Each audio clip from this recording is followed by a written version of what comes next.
Hey YouTube, it's Alexi Giovani and I'm excited to bring you another Animal Crossing related video for you today. Whilst there's still a bit of controversy on how much is still wanted and demanded by the players compared to New Leaf, the one great thing going for Animal Crossing New Horizons is the sheer number of global players, and the strong community have found ways for those shortcomings.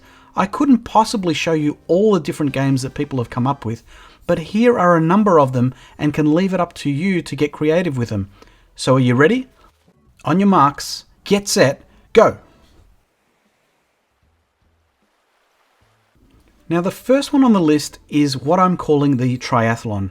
I don't know whether I created this or not, at least it came to me as I was thinking of other alternative games that people have played. This one here uses the timer, which you can buy from Nook's Cranny, and involves a number of people. It works best that I've found with 4 or more if you can get that many people. And all you do is set a timer, and you've got 5 minutes in this case to get at least one of each category. So one fish at least, 1 bug, and 1 sea creature. Now the fun part about this is whilst you might be a good fisherman, you won't necessarily be a good bug catcher. And so this sort of stems around all the different facets when it comes to catching things in this game.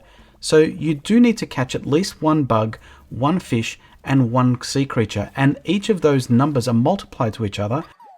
So if you don't manage to catch at least one of each category, so in my case I've caught a fish and a sea creature, the fact that I didn't catch a bug voids my score.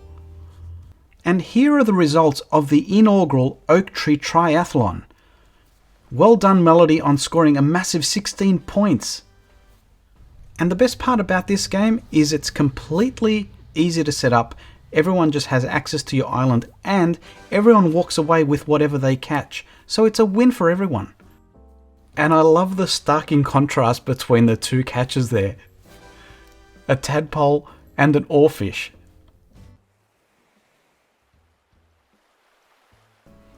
Next on my list is the good old-fashioned foot race. And like the triathlon, I hadn't seen this perform before, so I've done a bit of an experiment with some of my online friends. And here you can see all you need are some angled signs and some regular signs, and place them around your island. Feel free to use different objects around your island to blockade and encourage people to run in a particular direction so that there's no cheating, but generally this was a hit. Everyone loved playing it, and nothing beats running to this music.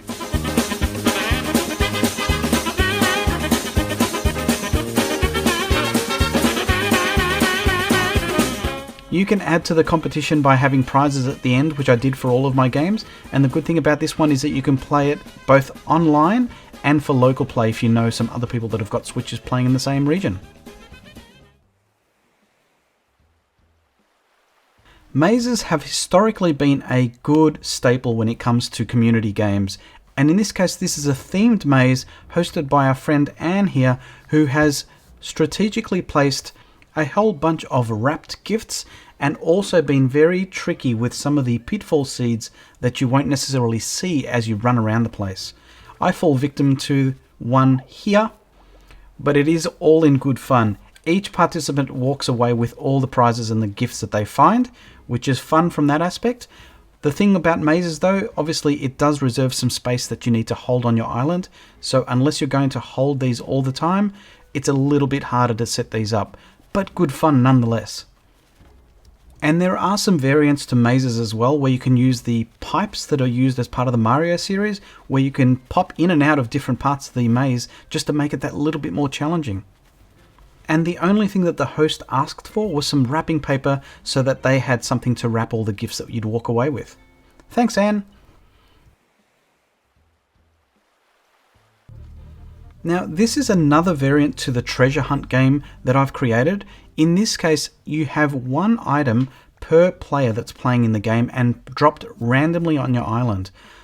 The challenge to this game is that you can only take 1 item that you find, so you can forego the one that you find in the hope that you find something better. So everyone still walks away with a prize, but you do have that fun element, in which case Umbreon here is trying to decide whether or not he should keep this particular object or not. I can't remember which item it was that he obviously didn't like in this case, but I could see that that was his only choice in this case. This game is very, very easy to set up. All you need is a timer and some items that you're willing to donate to your players. And at the end of the game, if they decide to then trade with one another, that's another aspect to the game, which is kind of fun as well. You can also play with wrapped gifts as well and put more of them around the place. But what I liked about this version is that you can play that calculated risk. Do I skip this for something hopefully better? Give this game a shot and let me know how you go in the comments below.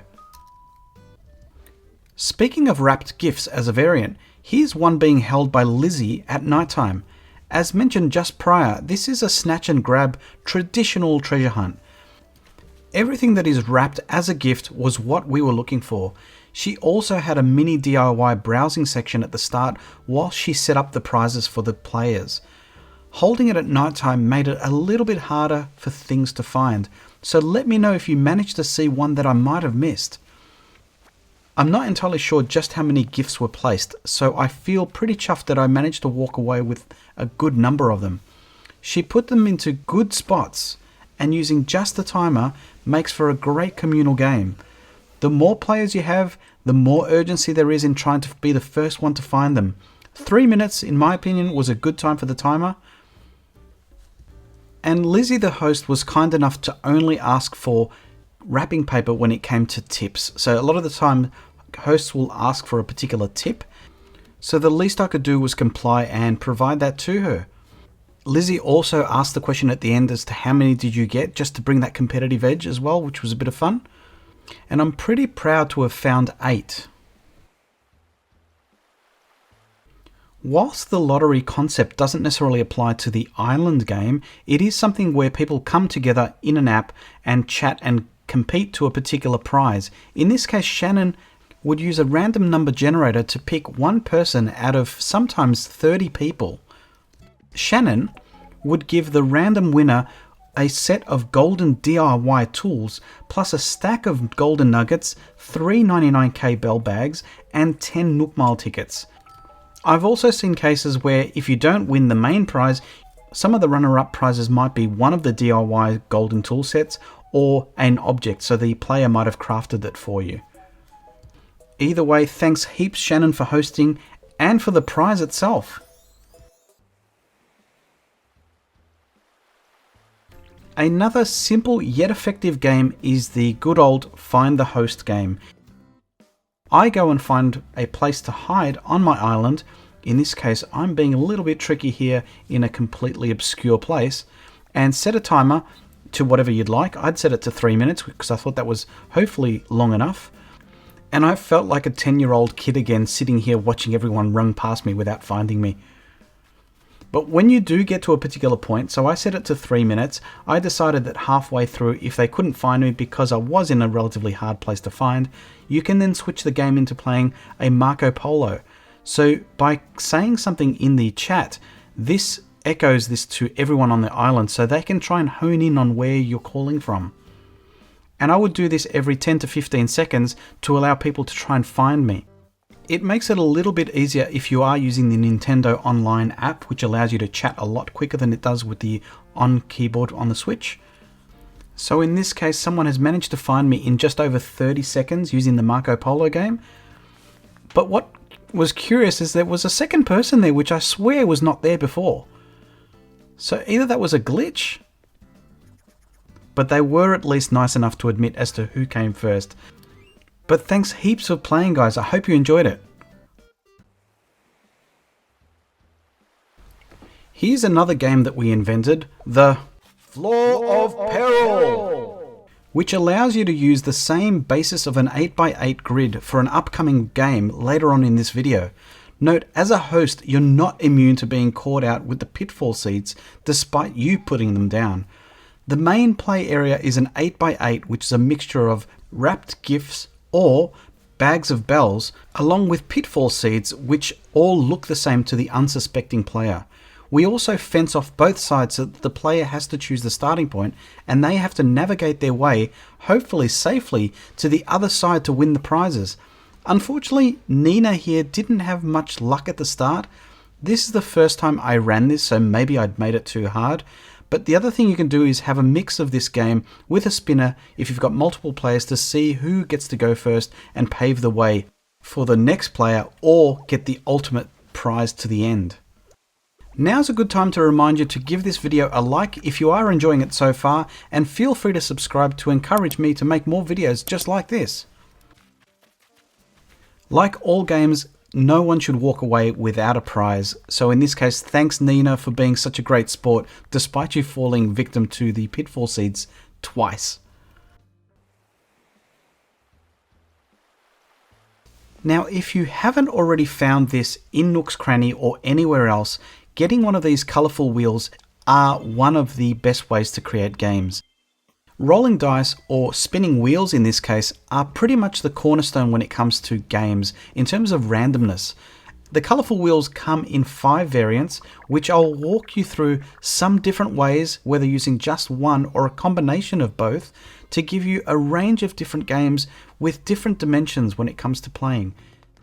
And one of the simplest ways to do this is to have a single wheel, in this case one number from 1 to 8, and Lily here, our host, will ask you to spin, and in her game you get to win the number that you spun times 2 to get that number of parcels that she's wrapped. And from a randomness point of view, it's completely left up to you as to which ones you pick. Do you gravitate to the fancy looking ones or just the basic ones? Earlier in the video we covered off an 8x8 grid which we used as part of the Floors of Peril. For this game we're using a single spinning wheel which gives us 2 dimensions. It gives us the rows and then the columns across. And what we do is we spin the wheel twice, one to give us the row that we want, and the second we use the colour as to which column to pick from. Now whilst this strictly isn't an 8x8 game, this is actually an 8x2, which gives you 1 in 16 chance to win a prize, which we found would clash because of the number of times that combination was triggered. A way to fix this was to repeat the number of column of colours so that if some matched a certain combination, for example black 1, we could move over to the next column. And this is demonstrated by Jan here, who has spun the same combination back to back. A twist on this is to include 1 or 2 columns dedicated so that if the spin ever landed on a line, which happens more often than you think, ultra special gold or fancy prizes for those columns to add to the game's intrigue. Another example of combining 2 different colourful wheels is to use the numbered wheel and the items or objects wheel. I've dropped an item at each row end to represent that on the wheel, and the number represents the column number. You can place either custom designs on the floor, which does consume space in your custom design slots, or I found that using stacks of a given item like fruits or flower petals would give you an indication as to how many numbers are of that particular type. So the number of items in that stack would give you a clue as to which row you're on.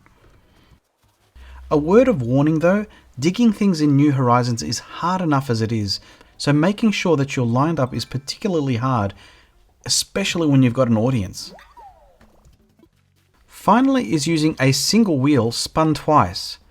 I've used some of the coloured dots that I've used for flower breeding for this particular game, and if you'd like to make some of these for yourself, check the link video above and in the description below. Unfortunately, I didn't have an aqua coloured dot, nor 2 variants of the green, but nothing's stopping you from doing that yourself.